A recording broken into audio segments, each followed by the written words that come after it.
Has been asked about the Shambhala Kings. Now, Shambhala, we've already done a video on that subject. Shambhala is a mythical kingdom where Kalachakra is maintained, and there's a system of kings that are the leaders in this special kind of Pure Land abode, far to the north, ringed by snow mountains, and generally geographically shaped as a kind of circle. It's like a mandala. So, to understand kings, we really have to understand that in the 11 different appearances that are common in Himalayan art, kings is one of those appearances, and it really begins with the four guardian kings that we have in really in art that accompanies Shakyamuni Buddha and the 16 Arhats. But and kings have a certain appearance in art. They're usually a little bit older. Their eyes are wider open. They have furrowed brows. They have often a little bit of a mustache or a beard. The four guardian kings are the most famous, of course, but even Padmasambhava typically has a king appearance. Often wealth deities have a king appearance. And their bodies are a little bit more stout, not as thin. They're not depicted as a 16-year-old boy or 16-year-old girl that are what are the deities are based on Indian heavenly cosmology. Now, with kings, we also have to understand that there's kings with king appearance, as I've described, and there's kings that don't have king appearance. They could appear as a Mahasiddha or a yogi because they're a king by status, but not by appearance. Then we have kings that belong to sets, the different types. So that's basic. That's the four guardian kings, and then the three kings of Tibet, and then there's larger number sets for the kings of Tibet, and then the Shambhala Kings. So we have certain sets, number sets of kings. And then we have deities that have king appearance. Now, deities with king appearance are such as Jambala, Vaishravana, different. Often they are wealth deities, but can occasionally be protector deities. So, getting to the Shambhala Kings, what we have is two number sets that come into play.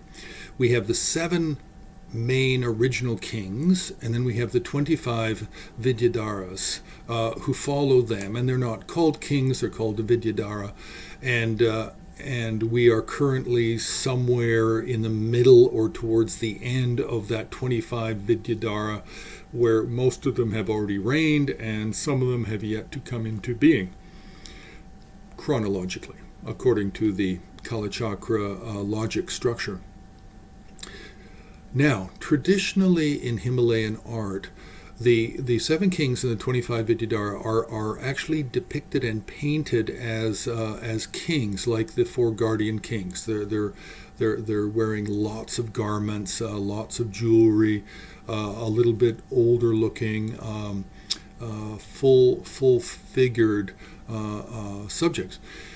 Now, that's traditional, and we have that really up until about the 16th, 17th century.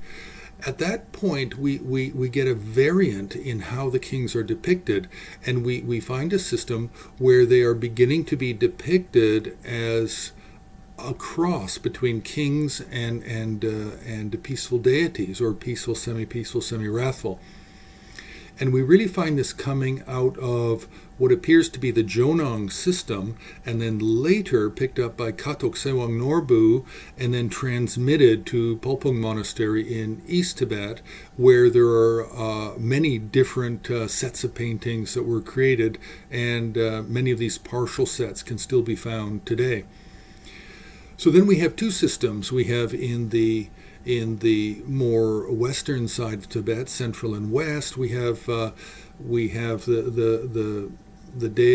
kings depicted as kings, and then more in the eastern part of Tibet with the Polpung Monastery and the Karma Kagyu in that location. Then they begin to follow this what appears to be Jonang system, and then you unless you understand the context of the set of paintings, it's very difficult to know if the paintings are separated from a set. It's very difficult to know the identity unless there are inscriptions, because they appear as deities and not in a king appearance. So understanding the Shambhala Kings can become a little bit complicated because of these two systems of depiction. Now, the text that describes the kings as deities and how they should appear, I have not actually located this text in the Tibetan, so I've not read it. I'm merely going by the many different sets of the Kalachakra, of the Shambhala Kings and the 25 Vidyadharas. I'm going by inscriptions on the paintings and the numbering that goes with the inscription to identify it and correlate it with the list of kings and Vidyadhara. So this is just a brief introduction to a very, very large amount of art that's out there that has not really been studied very well.